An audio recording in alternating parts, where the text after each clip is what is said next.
What you're seeing in this video is a clip from my live stream that I do on Mondays at 7 p.m. Eastern Time on the OBR's YouTube channel. It's a show I call Quincy Carrier Live. So if you want to catch me live on Mondays during the football season, make sure you subscribe to the OBR's YouTube channel. Me and them are doing a collaboration for this year, and I'm going to be live Mondays at 7 p.m.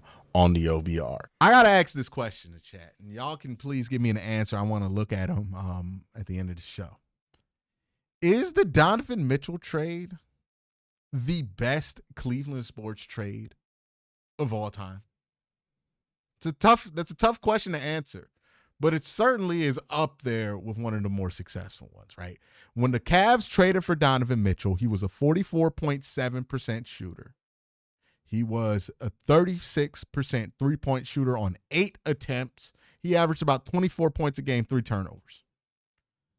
Donovan Mitchell right now, in his Cleveland Cavalier career, 47.4% from the field, so plus 3%, and 38.2% from 3, which is plus 2% on 9 attempts, 27 points a game, 2 turnovers.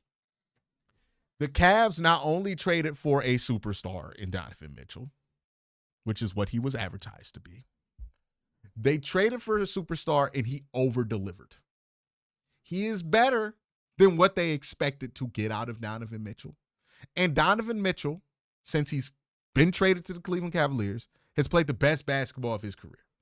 Again, I want to go back to last year where people just thought it was such a done deal that Donovan Mitchell was going to quit on the organization and leave Cleveland to go play for the damn Nets. Like, can we talk about that? Let me detour this video real quick so we could talk about that. Some of y'all really thought he was about to leave the place where he played his best basketball, the place where he's only talked with wide eyes and enthusiasm about the fan base, about the city itself. People just assumed, and this is part of toxic NBA media culture, right? Where if it ain't LA, and if it ain't New York, and if it ain't Boston, then it don't exist. It ain't good enough, right? Like, that's basically how NBA media handles things. They always want your player in your small market to go play for the Knicks, to go play for the Lakers, to go play somewhere in New York, somewhere in LA, even if it's one of them New York or LA teams that don't nobody watch. Like, you gonna tell me right now that just because the Nets are in Brooklyn and the Cavs are in Cleveland, that makes it a better landing spot? Like, are you kidding me? If I was an NBA player, I would want to be in Cleveland more than the Brooklyn Nets or the Los Angeles Clippers. Like, James Harden's been over there for I don't know how long, and don't nobody remember he exists anymore. Anyways. People really thought that Donovan Mitchell was super unhappy in Cleveland, despite the fact that he played his best basketball here. But that's besides the point. Donovan Mitchell got to Cleveland. He's playing much better, and he was already a superstar when he got traded for. Like, trades like this usually never work out for Cleveland teams. Like, they just usually never go our way. But this trade has gone our way. So much so that it has me asking, is this the best trade of all time for a Cleveland sports team? Look at Donovan Mitchell's 2024 stats so far, right? 24.4 points a game, but he's on incredible efficiency of 47%, and then 41% from 3, and then 2 turnovers, 7.9 fourth quarter points a game. And I believe my producer threw in there that he's not even playing as many fourth quarter minutes as he did last year, and he's still averaging 8 points in the fourth quarter. I mean, you don't even got to look at the stats to know that Donovan Mitchell has been a dominant force for the Cleveland Cavaliers since he's been traded here. Just pay attention to the games, any of them. It's obvious. So shout out to Donovan Mitchell, playing very well. The question is this the best trade a Cleveland sports team has ever made? It's a difficult one to get to, right? Because there are some trades the Cavs made that you would throw in there, right? Maybe the 2016 trade to get Amon Shumpert and J.R. Smith here because that did lead to a championship. You can also use the same argument with Kevin Love, but I would argue that Kevin Love wasn't as vital to that championship as Donovan Mitchell would be to like a Eastern Conference final run. Like, I don't think that those are comparable. The only trade that I could think of that's competitive with the Donovan Mitchell trade for the Cleveland Cavaliers is when they traded, I believe, Baron Davis. Was it B. Diddy? I believe it was B. Diddy that they traded, and somehow got Kyrie Irving out of it. That is the only trade I can think of that's even close to competitive with this. And Donovan Mitchell, I think, is better than what Kyrie Irving was when he was here. Like, Kyrie Irving was incredible, no doubt. But Kyrie Irving could never carry a team like Donovan Mitchell is carrying a team right now. Like, that's been the beef with Kyrie. Kyrie's always been a really good sidekick, like the best sidekick you can have, but not somebody who can anchor a team. Like, we've seen what those teams look like when Kyrie was anchoring. You won like 25 games with it. Donovan Mitchell's a little bit different.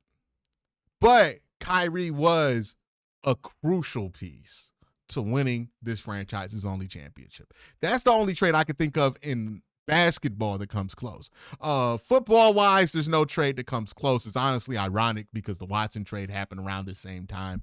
And LOL, right? Like, you talk about balance. This is the best Cleveland sports trade. And we'll talk about the Deshaun Watson channel on the other channel. But the only other trades that have been brought up to me that could compete are baseball trades, right? Like, that's the only thing here. I have a list up from MLB.com. They say Andrew Miller trade, the Corey Kluber trade, right? You traded Jake Westbrook, who was a Cy Young winner, for Corey Kluber, who I believe became a Cy Young winner. The Lindor trade is up there too, but you got to the World Series, but baseball is just so different. One player is not going to carry you to a World Series. But you also got Carlos Carrasco in that same trade. So maybe, no, that's the Carrasco. My bad. I had that backwards. Lindor and Carrasco got traded, and you got Ahmed Rosario, Adrian Gimenez, Josh Wolf, and Isaiah Green. The Cliff Lee trade, where we gave up Luis Francisco. I'm out my depth here. Cliff Lee and got Carlos Carrasco, Jason Donald, Jason Knapp, Lou Marson. I don't know. I don't compete with best sports trade of all time. The CC trade, not there. Let's go ahead. Go to the top two. Sandy Alomar trade, where you got Sandy Alomar, Carlos Baerga. Yeah, maybe. And then the one that I've seen brought up is the Bartolo Colon trade, where the Guardians gave up Bartolo and Tim Drew and got back a Cy Young Award winner, Brandon Phillips, who I think they ended up giving up to Cincinnati for whatever reason, Grady Sizemore. I would say it's really between the Kyrie trade and this one, right? Because the Kyrie trade cost you significantly less than trading for Donovan Mitchell. And it was a more wild outcome. But I'm just glad that Donovan Mitchell has lived up to that trade, that we're not ever going to really have the conversation about whether it was good or not. Remember last year, people would want to talk about, Lauri Markkanen, he would have the same impact with the guy. Nah, man, you're not going to tell me Lauri Markkanen would be just as good as having Donovan Mitchell right now. Like, Donovan Mitchell is a legitimate, you can build a team around him, anchorable superstar for this Cleveland Cavaliers team. And that is something that the Cavs have had rarely outside of LeBron James. I mean, like, honestly, you look at all the Cavs teams that were pretty good before LeBron James, they weren't teams anchored by a star player. They were usually teams that were anchored by being a really good unit, right? The Cavs teams of the 90s, you go all the way back to the 70s Cavs teams. Like, they were usually just strong units, but Donovan Mitchell is the one player outside of LeBron James that you could point to and say, hey, no, you could build a really good basketball team just off the premise of we got Donovan Mitchell. Obviously, there's a lot around Donovan. It's a really strong unit around Donovan, but there's no question who the best player is on this Cavs team. And for teams without LeBron James in this franchise's history, that's been a little bit difficult to come by.